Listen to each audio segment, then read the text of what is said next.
कोई और औरत अपने हस्बैंड के आने का वेट ना करे घर पे, जैसे मेरी माँ पिछले 4 साल से आज भी कर रही है, जो आखिरी बार अपने हस्बैंड को नहीं देख पाई। हम यहाँ पे किसी पॉलिटिकल पार्टी को सपोर्ट करने नहीं आए हैं, हम पहले भी आए थे, तब भी कोई किसी नहीं आए। पानी वाली दाल में फ्यू राइस और 2 पीस घी के।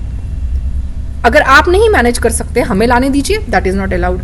वो देख के तो मैं हैरान होगी। उसकी तो सवेरे की डेथ हो गई, फिर क्या करता। फिर रात को उसको रखा उन्होंने, दूसरे दिन मैं गई, फिर लाश नहीं दे रहे थे वो। 4 बजे जो इंसान ठीक था उसको 5 बजे आप वेंटिलेटर पे डाल चुके हो।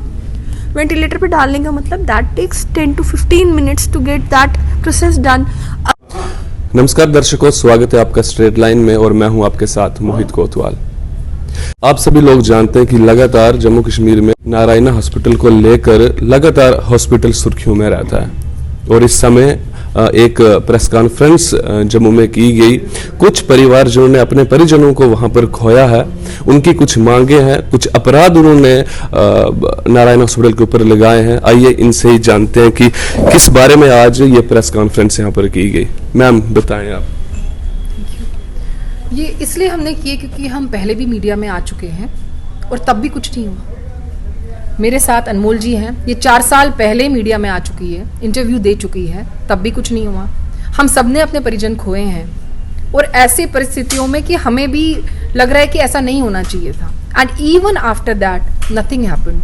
मतलब this hospital is operating and nobody is saying anything. अगर आपके खिलाफ इतनी कंप्लेंट्स हैं, आपके गूगल रिव्यूज ऐसे हैं, आपकी डेथ रेट इतनी है, तो फिर कुछ इन पे किया क्यों नहीं गया आज तक। जब आपने कहा कि आज से लगभग 4 साल पहले आप मीडिया पर आए, तो उसके बाद आज 4 साल होने को आ रहे हैं, तो कोई उसके ऊपर कोई कार्रवाई नहीं की गई? नहीं, बिल्कुल कोई कार्रवाई नहीं हुई। मैं 4 साल पहले, जिस टाइम कोविड का टाइम चल रहा था, मैं उस टाइम मीडिया के सामने आई थी। मैंने प्रॉपरली सारी चीज़ें दिखाई थी कि कैसे कोविड नेगेटिव पॉजिटिव वैसे ही गेम खेली गई। मेरे फादर साहब को एडमिट किया, वो बात करते करते, मतलब जिस दिन मैंने एडमिट किया 16 सितंबर को, उनको 1 बजे एडमिट करवाया। 4 बजे दोपहर को वो मेरे से बात कर रहे थे। 5 बजे मुझे डॉक्टर की कॉल आ जाती है कि हमने आपके फादर साहब को वेंटिलेटर पे डाल दिया।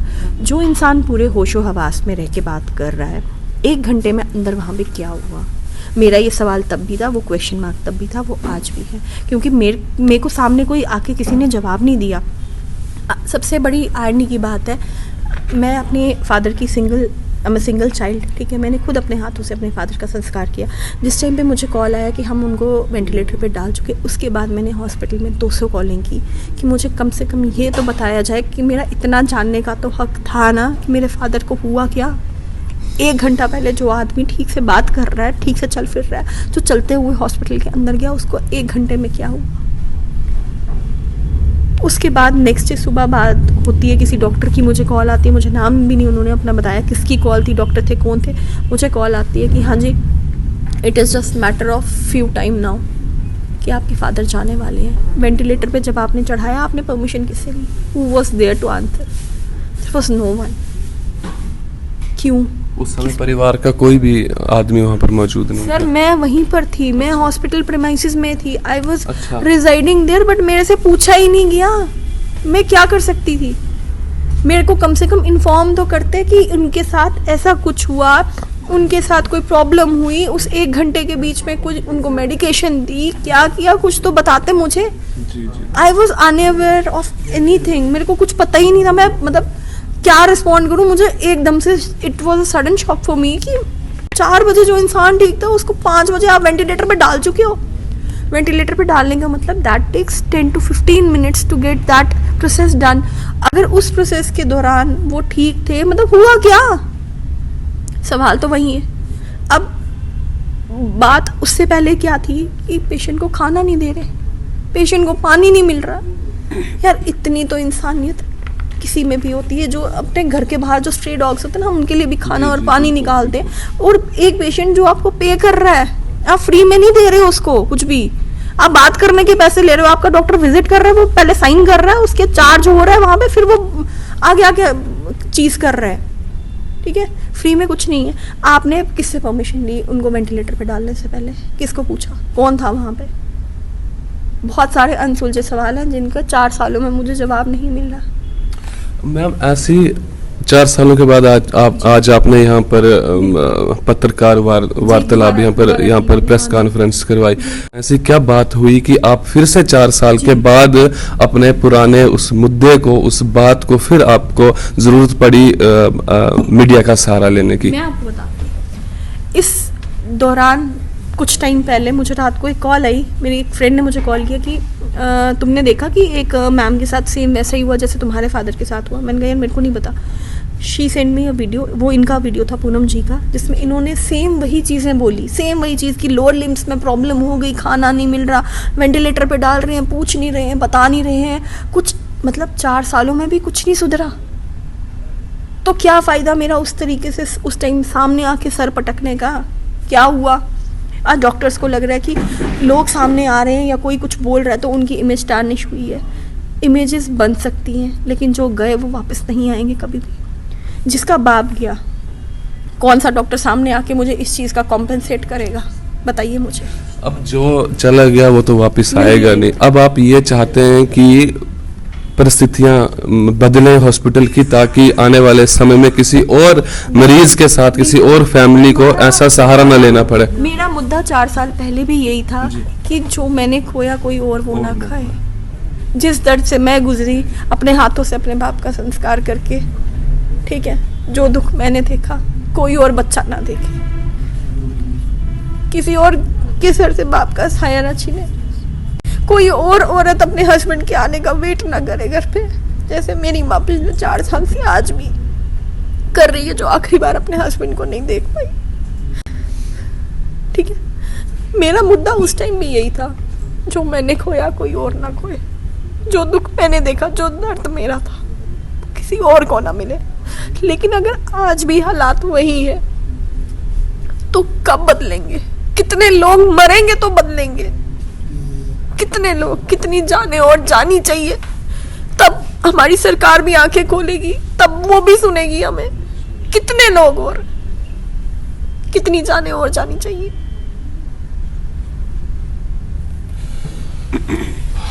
हमारे साथ कुछ परिवार और हैं, इनसे भी जानने की कोशिश करेंगे। आपने आपका किस जी बेटी, मेरी बेटी थी तो किस समय में वो के साथ? 17 में 2017। हाँ, तो वो ऐसे उसको ऐसे इधर पेन हुई थी थोड़ी सी, तो वो जा ही रही थी पेन, तो डॉक्टर ने बोला ले जाओ आप नारायणा में ले जाओ, वो अच्छा है, चीप एंड बेस्ट है। पहली बार गई, हमें पता ही नहीं था, तो उन्होंने ऑपरेट कर दिया, बोलते 5 से जब ऑपरेट कर दिया, ठीक हो गई, फिजियोथेरेपी वगैरह की, चलाया वगैरह। उसके बाद 2-3 दिन के बाद उसको अनकॉन्शियस कर दिया, रात को सोई, खाना खा के सुबह उठी नहीं, रात पर पूरी उठी नहीं, बेहोश हो गई थी। हम कितनी एज थी उनकी? उनकी 37। अच्छा, तो फिर उसके बाद उठे नहीं, फिर ले गए आईसीयू में, आईसीयू में रखा उधर। खाना वगैरह वही प्रॉब्लम है, खाना नहीं देते थे, खाना तब भी नहीं था जब इधर थी, जब पैसे लेने, हाँ, जब एडमिट हुए जिस दिन, उस दिन भी खाना नहीं दिया, खाना देते नहीं थे। फिर अंदर आईसीयू में हमें जाने नहीं देते, हमें क्या पता क्या दे रहे हैं, क्या दे, पाइप के रस्से देते हैं, पता नहीं अंदर जाता नहीं जाता, पेशेंट वीक होता जाता है, वीक होता जब 15 दिन रखा आईसीयू में, जाने देते नहीं, 10 मिनट मिलने जाने देते, फिर आ जाते हैं बाहर। उसके बाद फिर वेंटिलेटर पे डाल दिया, 2-3 दिन रखा वेंटिलेटर पे, बस फोन कर दिया, सुबह डेथ हो गई है। 1 महीना पूरे 1 महीने के बाद। हमारे साथ यहाँ पर सीनियर सिटीजन है, माता जी हैं, एक इनसे भी जानने की कोशिश करेंगे कि इनके साथ ऐसा क्या हुआ उस हॉस्पिटल में। हम रोज वहाँ जाते आते थे, फिर हम वहाँ ये डेरा किया किराया पर लिया मकान। फिर आपके कौन थे? हस्बैंड था। फिर हमने वहाँ के फिर डायलिसिस के लिए रोज लेते थे उसको। फिर एक दिन डायलिसिस करके आए तो ठीक था, सवेरे भी ठीक था, सवेरे खाना वाना खाया तो फिर 4-5 बजे उसको बुखार आया। मैंने बोले क्या हुआ? फिर बुखार आया था, 104 था कि 105 था, ऐसे ही था। फिर हमने उसको डॉक्टर को फ़ोन किया, हमने बोला डॉक्टर साहब इसको बुखार है, उसने बोला डोलो वोलो दे दो ठीक हो जाएगा। फिर हमने डोलो दिया, फिर थोड़ी देर नहीं उतरा उसको, फिर 6 बज गए। 6 बजे के बाद वो मैंने फिर से उसको फ़ोन किया, मैंने डॉक्टर साहब इसको तो बुखार है। उसने कहा जा फटोफट लाओ इसको अस्पताल। मैंने उसको ले गए, हम खुद उतरा, बुखार भी था, खुद उतरा सीढ़ियों से, 2 सीढ़ी थे वहाँ, सीढ़ियों से उतरा, फिर पैदल गए हम, 5 मिनट लगते थे वहाँ अंदर जाने के लिए, वहाँ गए, फिर हमने उनको कोविड वार्ड में ले गए, हमें जाने नहीं दे। फिर मैंने भी उसको कहा, मैंने बोला इसको कोविड नहीं है, फिर मुझे भी होना चाहिए ना कोविड, मुझे कुछ नहीं हुआ, मैं उसके साथ ही बैठती थी, उठती थी, खाना खिलाती थी, कुछ नहीं हुआ था उसको। फिर दूसरे दिन हमने फिर रात को ले गए 5-6 बजे उधर, फिर अंदर था, तो पता नहीं क्या किया क्या, दूसरे दिन हमें 10 बजे आता फ़ोन सवेरे, कहता वही घर वाला मेरा फ़ोन करता था, बोलता मुझे बहुत भूख लगी है। मैंने बोला कि इन्होंने कुछ नहीं दिया, बोलता ये देते नहीं है, वो शुगर पेशेंट था, और तो उसने बोला ना ये कुछ नहीं देते, मुझे बहुत कुछ हो रहा है अंदर। हम गए बाहर, उसने बोला, मेरे बेटा आया था उस दिन, उसने बोला चलो, फिर मैंने उस डॉक्टर से उसको अंदर वो फ़ोन किया बाहर, मैंने बोला इसको फ़ोन, पहले उन्होंने उठाया नहीं जो अंदर था, फिर उठाया, फिर मैंने बोला अगर आपको इसको 1 बिस्कुट दोगे फिर मैं इसको पैसे, आपको पैसे दे दूँगी, जो नर्स अंदर थी, अगर आप इसको दे दोगे 5 क्या कितने 10 रुपए का आता क्या आता है, दे दो इसको, फिर थोड़ा सा आराम आ जाएगा। बस उसने छोड़ा फ़ोन, फिर हो गया था उसे 4 बजे डेथ, 10 बजे हुई थी डेथ, हमें पता नहीं। हम घर गए, चाय वाय पी, मैंने था चाय पी ली, बैठी थोड़ी देर, मैंने बोला चलो मैं फिर से जाऊँ अस्पताल। मैं गई, मैंने फिर से फ़ोन किया, मगर उन्होंने उठाया नहीं, फिर से फ़ोन किया, नहीं उठाया। मैंने बोला अब क्या करें आप, फिर मैंने फिर से फिर उसने उठाया, बोला था उसकी तो सवेरे की डेथ हो गई, फिर क्या करता। फिर रात को उसको रखा उन्होंने, दूसरे दिन मैं गई, फिर लाश नहीं दे रहे थे वो, फिर दे दिए लाश, तो फिर क्या फायदा ही नहीं था। और अकेले रहती है? अकेले मैं रहती थी, उसको कैसे ले जाती थी मैं वहाँ, कैसे लाती थी उसको। फिर मैंने बोला ये तो मेरे से नहीं होगा, मैं भी खुद बूढ़ी हूँ। फिर हमने वहाँ किराया पर लिया कमरा, वहाँ ही रहती थी, फिर लेती थी, लाती थी, बस 4-5 बजे हम वहाँ पहुँचते डेरे पर, फिर कुछ कम बनाते थे और खाते थे, क्या करें। हमारे साथ एडवोकेट साहब भी साथ में हैं, तो इनसे अब जानने की ये कोशिश करेंगे कि अब ये इनकी मांग क्या है, ये चाहते क्या है, मीडिया का सहारा क्यों लिया जा रहा है। Thank you. मैं पहले भी आप ही के आई थिंक चैनल पे दे चुकी हूँ इंटरव्यू, कुछ नहीं हुआ उसके बाद, इट्स बीन 4 months, कुछ भी नहीं हुआ, और कहीं से कोई एपोलॉजी या कोई चीज़, कोई इंक्वायरी, कुछ नहीं हुआ। आपने कोर्ट के दरवाजे नहीं खटखटाया अभी? अब हम करेंगे, क्योंकि हम इतने दुख में थे, आई एम सिंगल चाइल्ड, ना भाई है ना बहन है, अपनी मदर को मुझे देखना है। मैं नहीं चाहती कि अब मेरा इसी स्ट्रेस से मेरी माँ को कुछ हो जाए। आप समझ सकते हैं कि it's been only more than 3 months, इतना कुछ चला, हमने मीडिया तक पहुँचे, राइट। उसके बाद वहाँ पे मेरे फादर चल के गए और आए, और विद इन फ्यू डेज उनकी टांगे बैठ गई, उनका वेट लॉस स्टार्ट हो गया। इवन इन टर्मिनल इलनेस इतना वेट लॉस नहीं होता है। मैं डॉक्टर साहब से पूछती गई, ये इतने बिल्कुल कमजोर हो गए, व्हाट इज हैपनिंग। ये जो फिजियोथेरेपी इज वेट लॉस में फिजियोथेरेपी इज इन्वॉल्व। और उस टाइम जबकि उनको हाई प्रोटीन की जरूरत थी, he was a COPD patient, मैं अचानक एक दिन ICU गई और मैंने क्या देखा, पानी वाली दाल में फ्यू राइस और 2 पीस घिया के। अगर आप नहीं मैनेज कर सकते हमें लाने दीजिए, दैट इज नॉट अलाउड। वो देख के तो मैं हैरान होगी, मैंने कहा लेट अस ब्रिंग, क्योंकि कौन नहीं, हम तो बाहर, जैसे अनमोल जी ने बोला, स्ट्रीट डॉग्स को भी एग्स खिलाने वाले लोग हैं। हर किसी के मन में होता है कि कोई भूखा ना मरे, and they are giving this type to such a patient, और फिर हमें भी नहीं लाने दे रहे हैं। और इतनी लेट, कह रहे कोई बात नहीं, कभी लेट हो जाता है। मैंने कहा वाई, आपके ICU पेशेंट्स अंदर हैं, उनका खाना लेट कैसे हो सकता है।